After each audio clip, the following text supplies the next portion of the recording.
Good morning मेरे प्रिय छात्र। आशा करते हैं कि आप लोग अपना पढ़ाई बहुत ईमानदारी से करते होंगे। आज हम लेसन 7 का लेकर के आए हैं। नीति श्लोक का ऑब्जेक्टिव है, आप लोग अपने नोटबुक में लिख के इसको याद कीजिएगा। सबसे पहला प्रश्न है क्या, काम क्रोध और लोभ किसके द्वारा है? तो ये प्रश्न सब्जेक्टिव में भी पूछा जाता है और ऑब्जेक्टिव में भी पूछा जाता है। तो काम क्रोध और लोभ किसके द्वारा है? तो ये नरक के 3 द्वार है। ये प्रश्न आपको सब्जेक्टिव में भी देखने को मिलेगा। प्रगति की इच्छा रखने वाले मनुष्य को कितने दोषों को त्याग देना चाहिए? तो नीति श्लोक का श्लोक पढ़ने के बाद उसमें ये प्रश्न है क्या कि जो व्यक्ति अपना विकास चाहता है, प्रगति चाहता है, उसको 6 दोषों को त्याग देना चाहिए। 6 दोषों में लोभ मोह माया क्रोध इस सब का है, 6 दोष है को त्याग देना चाहिए। और ये प्रश्न सब्जेक्टिव में पूछा जाता है कि विकास चाहने वाले मनुष्य का कौन कौन सा दोष है, ठीक है, कौन कौन सा दोष त्याग देना चाहिए, ये सब्जेक्टिव में प्रश्न पूछा जाता है। आगे का प्रश्न है, प्रश्न संख्या 3 है क्या, अशुभ लक्षणों को कौन समाप्त करता है? जो एक होता है शुभ, एक होता है अशुभ। तो अशुभ लक्षण को स्वव्यवहार जो है ना उसको समाप्त करता है, ठीक है, यानी स्वव्यवहार, यानी अगर कोई अशुभ कर रहा है तो उसके साथ अगर व्यवहार किया जाए तो उसका लक्षण समाप्त हो जाता है। गरीबी को कौन नष्ट करता है? तो मेरे पास रुपया रहेगा तब तो ना गरीबी समाप्त होगा, यानी गरीबी को उद्योग होगा, क्या होगा, उद्योग, यानी मेरे पास व्यवस्था रहेगा तब तो ना गरीबी समाप्त हो सकता है।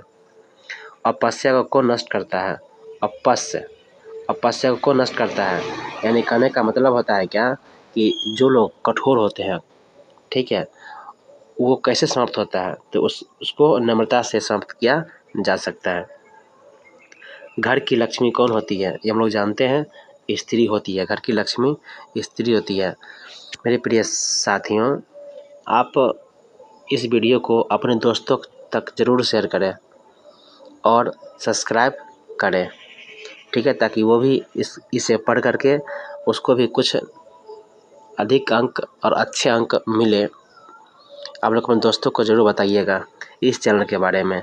अभी हम सिलेक्टिव क्वेश्चन भी लाएंगे। अगला प्रश्न है, रूप की रक्षा किससे होती है? तो रूप की रक्षा उपटन से होती है। किससे होती है? उपटन से होती है। धर्म की रक्षा किससे होती है? धर्म की रक्षा सत्य से होती है। किससे विद्या की रक्षा होती है? विद्या की रक्षा किससे होती है? तो विद्या की रक्षा अभ्यास से होती है।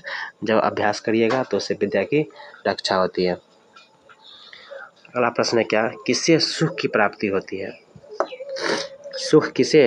सुख की प्राप्ति होती है किसको? किससे सुख की प्राप्ति होती है? सुख की प्राप्ति किससे होती है? काम से। खानदान कुल की रक्षा किससे होती है? आचरण से। किससे होती है? आचरण से। कौन ऐसा धन है जिसे संतुष्टि मिलती है? तो वो धन है क्या मेरा? विद्या है। क्षमा किसकी हत्या करता है? क्षमा, जिसको क्रोध होता है उसकी हत्या करता है क्षमा। क्रोध की हत्या कौन करता है? क्षमा। किसके प्रश्न का उत्तर विदुर देते हैं? तो यह है क्या आपका? धृतराष्ट्र का।